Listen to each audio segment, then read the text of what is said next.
अच्छा जी, एक तो ये जुलाई 2024 की बात है। ये अपार्टमेंट ताहिर अली बंदेशा साहब दिखा रहे हैं, fully furnished 3 bedroom, kitchen, 2 washroom, sitting area, fully furnished, fully air conditioned, everything was so nice. लेकिन इसके पीछे कहानी ये है कि मैं और ताहिर भाई कोई 1.5-2 घंटे के फ़र्क से आगे पीछे, ताहिर भाई पहले उतरे थे हैदर अली एयरपोर्ट पे। वहाँ से हमने कैब ली, उसको हमने एड्रेस दिया booking.com का, अपने उस अपार्टमेंट का जो मैंने यहाँ लंदन से ही बुक करवाया था।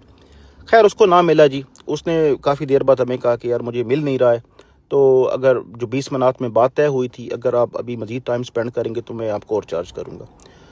मैंने समझा यार हमें फार्नर देख के तो और पैसे चार्ज करने के चक्कर में हमने दूसरी टैक्सी ले ली। वो 15-20 मिनट, आधे घंटे बाद उसने भी यही कहानी की। तो अब मुझे शक हो गया कि यार पता नहीं अपार्टमेंट मौजूद भी है या नहीं।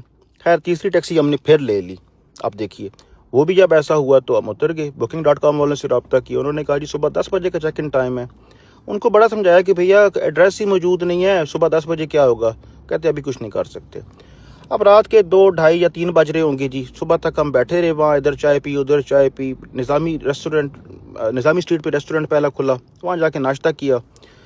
और फिर जी उसके बाद वहाँ से उठे, एक और होटल लिया एक्स्ट्रा पैसों का, उसमें जाके सो गए। जब उठे तो एजेंट की काफ़ी कॉल्स आई हुई थी, उसको जाके मिले तो कहता यार हमारा यहाँ पे यही तरीका कार है, या तो आप होटल बुक कराया करें या एयरबीएनबी करें, वो बेहतर रहता है। आप बताएं, आपके साथ कभी ऐसा एक्सपीरियंस हुआ है जी?